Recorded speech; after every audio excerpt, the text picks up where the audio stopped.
Welcome everyone two Nasim tutorial home. আজকে আমরা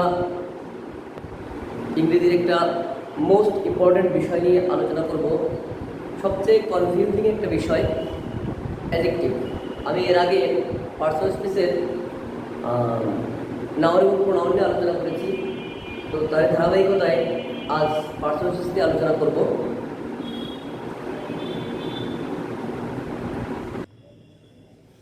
তো পার্সোনাল স্পেসের একটি গুরুত্বপূর্ণ বিষয় হলো অ্যাডজেক্টিভ। অ্যাডজেক্টিভ ভালো করে না জানলে ইংরেজি গ্রামারে অনেক জায়গায় আটকে যেতে হয়। So let's get started. দেখি, অ্যাডজেক্টিভ হলো নাউন বা প্রোনাউনের দোষ, গুণ, অবস্থা, সংখ্যা, পরিমাণ ইত্যাদি বোঝায়। তাহলে অ্যাডজেক্টিভের সংজ্ঞা আমরা কি জানলাম? যে সকল ওয়ার্ড নাউন বা প্রোনাউনের দোষ, গুণ, অবস্থা, সংখ্যা, পরিমাণ ইত্যাদি বোঝায়, সেগুলোই হলো অ্যাডজেক্টিভ। অ্যাডজেক্টিভকে আমরা মোটামুটিভাবে 7টা ক্যাটাগরিতে বা 7টা প্রকারে ভাগ করতে পারি। 7টা প্রকার আছে অ্যাডজেক্টিভের: adjective of quality, adjective of quantity, adjective of number, demonstrative adjective, interrogative adjective, emphasising adjective and exclamatory adjective. তো এই অ্যাডজেক্টিভগুলোর, এই 7 রকমের অ্যাডজেক্টিভ নামগুলো অনেকটা জটিল বা কঠিন মনে হলেও আমি এইগুলো নিয়ে উদাহরণের সাহায্যে উপস্থাপন করলে, বোঝাই দিলে অবশ্যই তোমাদের কাছে আর কঠিন মনে হবে না। বিষয়টা অত্যন্ত সহজ, জাস্ট একটু খেয়াল করে বুঝতে হবে। এখন আসো অ্যাডজেক্টিভ অফ কোয়ালিটি। আমরা অ্যাডজেক্টিভের নামের মধ্যে খেয়াল করি এবং সংজ্ঞার মধ্যে যে নাউন বা প্রোনাউনের দোষ, গুণ, অবস্থা, সংখ্যা, পরিমাণ ইত্যাদি বোঝায়। অ্যাডজেক্টিভের দোষ, গুণ, অবস্থা, সংখ্যা, পরিমাণ। তাহলে অ্যাডজেক্টিভ অফ কোয়ালিটি কোনগুলো হবে? যে কি ধরনের যদি আমরা প্রশ্ন করি, আমরা নাউন বা প্রোনাউনকে যদি কি ধরনের দিয়ে প্রশ্ন করি, হোয়াট কাইন্ড অফ, তাহলে যে উত্তর পাওয়া যাবে সেটাই হচ্ছে অ্যাডজেক্টিভ অফ কোয়ালিটি। যেমন আমি এখানে একটা উদাহরণ লিখছি, the girl has long hair. আমি যদি ওর বালিকাটির চুল কেমন, কি ধরনের, এটা যদি আমি প্রশ্ন করি তাহলে উত্তর আসে কি? লং। এই লংটা হলো অ্যাডজেক্টিভ অফ কোয়ালিটি। এবার আসো অ্যাডজেক্টিভ অফ কোয়ান্টিটি। কোয়ান্টিটি হলো কি পরিমাণ, কি পরিমাণ, হাউ মাস, কি পরিমাণ, পরিমাণ নির্দেশ করে, কিন্তু নির্দিষ্ট করে যে কয়টা এরকম বোঝাবে না, তখন হচ্ছে অ্যাডজেক্টিভ অফ কোয়ালিটি। যেমন I have many friends, I eat some rice. এই সকল সেন্টেন্সে এই যে মেনি, সাম, এগুলো হলো অ্যাডজেক্টিভ অফ কোয়ালিটি। এবার আসে অ্যাডজেক্টিভ অফ নাম্বার। সংখ্যা, অর্ডিনাল বা কার্ডিনাল নাম্বার যখন সংখ্যাকে নির্দেশ করে, সংখ্যা বোঝায়। দেয়ার আর 5 পেন্স, এখানে 5টি কলম আছে, এর 5টি কলম। আই এট 2 ম্যাঙ্গোস, আমি 2টি আম খেয়েছিলাম। I stood first in the examination, আমি পরীক্ষায় প্রথম স্থান অধিকার করেছিলাম। এই যে যেগুলো, এগুলো হচ্ছে অ্যাডজেক্টিভ অফ নাম্বার। এবারে আসুন ডেমনস্ট্রেটিভ অ্যাডজেক্টিভ। এই ডেমনস্ট্রেটিভ আমরা প্রোনাউন পড়ানোর সময়, প্রোনাউনের ভিডিওতে আমি বলেছিলাম ডেমনস্ট্রেটিভ প্রোনাউনের কথা। এখন ডেমনস্ট্রেটিভ অ্যাডজেক্টিভ ঠিক সেই একই জিনিসগুলো, দিস, দোজ, এই যে নির্দিষ্ট করা বা নির্দেশ করে দেওয়ার যে শব্দগুলো, এগুলো হচ্ছে ডেমনস্ট্রেটিভ অ্যাডজেক্টিভ, ডেমনস্ট্রেটিভ প্রোনাউনগুলো। যেমন পয়েন্টেড, যেমন দিস পেন্স আর মাইন্স, এই কলমগুলি আমার, কোনগুলি? এইগুলি। Those showpiece are beautiful, those, যদি নির্দেশ করে দেয়, যখন নির্দেশ করে দেবে বোঝাবে, সেগুলো হচ্ছে ডেমনস্ট্রেটিভ। ইন্টারোগেটিভ কি? ইন্টারোগেটিভ অ্যাডজেক্টিভ হলো প্রশ্ন করা। ইন্টারোগেটিভ অ্যাডজেক্টিভ হচ্ছে তোমার যখন ডাব্লিউএস ওয়ার্ডগুলি, ডাব্লিউএস ওয়ার্ড আমরা আগেও দেখেছি, ডাব্লিউএস ওয়ার্ড যখন নাউনকে সাথে নিয়ে, ডাব্লিউএস ওয়ার্ড থাকবে তারপরে একটা নাউন থাকবে, তখন সেই সকল ডাব্লিউএস ওয়ার্ডগুলি হবে ইন্টারোগেটিভ অ্যাডজেক্টিভ।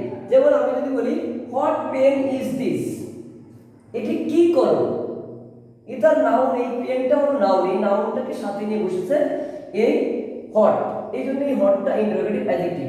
কিন্তু আমি যদি বলতাম হোয়াট ইজ ইট, তাহলে নাউনের পরিবর্তে হটটা ব্যবহৃত হতো, সেটা হতো pronoun.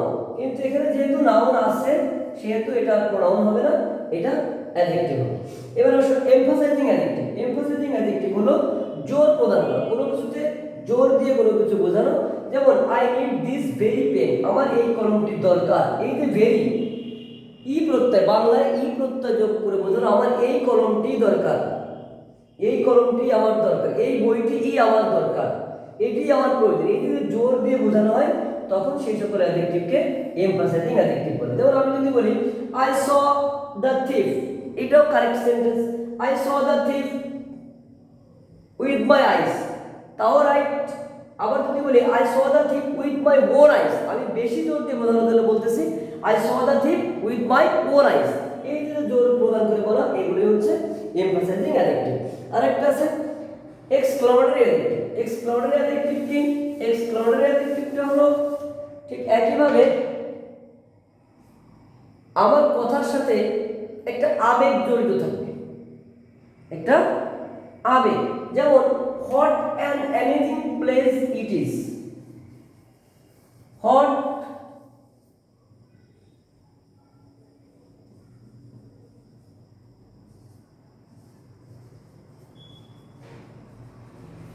an amazing place it was. What an amazing place it was. এই যে ডাব্লিউএস কোশ্চেন থাকবে কিন্তু তার সাথে একটা আবেগ থাকবে, আবেগ নিয়ে বলা, এটাই হলো এক্সক্লামেটরি অ্যাডজেক্টিভ। এখন আমরা দেখি অ্যাডজেক্টিভের আরো কিছু মৌলিক জিনিস আছে, সেগুলো আমরা একটু জেনে নিই।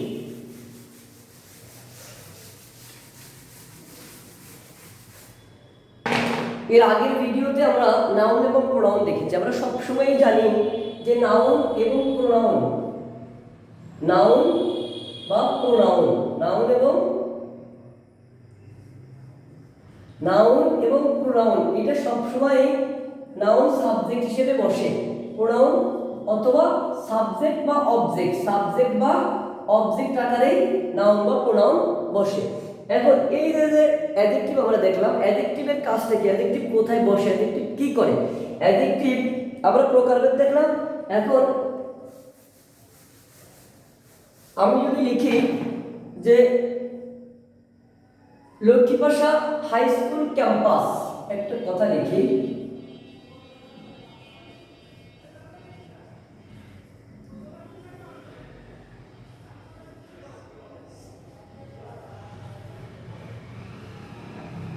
ক্যাম্পাস, লক্ষ্মীপাশা এটা নাউন, হাই স্কুলও একটা নাউন, ক্যাম্পাসও একটা নাউন।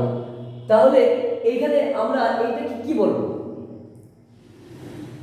একটা কথা বলে রাখি যে অ্যাডজেক্টিভ নাউন যদি পরপর যদি অনেকগুলো নাউন বসে, শুধুমাত্র এই শেষের নাউনটাই থাকে নাউন, আর এর পূর্বে যতগুলো নাউনই থাক সবগুলো কি হয়ে যায়? সবগুলো অ্যাডজেক্টিভ হয়ে যায়। আর অ্যাডজেক্টিভ একটা ওয়ার্ড, অ্যাডজেক্টিভ ওয়ার্ডটা শুধুমাত্র নাউন এবং প্রোনাউনকেই মডিফাই করতে পারে। অ্যাডজেক্টিভ শুধুমাত্র নাউন এবং প্রোনাউনকে মডিফাই করতে পারে। এভাবে যদি একটা, দুইটা, পাঁচটা, 10টা, 1000টা নাউনও পরপর বসে, তাহলে পূর্বেরগুলো একবার লাস্টেরটা বাদে পূর্বের সবগুলাই কি হয়ে যায়? অ্যাডজেক্টিভ হয়ে যায়। তো আমরা আজকে অ্যাডজেক্টিভের প্রকারভেদ জানলাম। এরপরে আবার অ্যাডজেক্টিভের ভিন্ন ভিন্ন বিষয় নিয়ে আবার নতুন করে ভিডিও দেবো।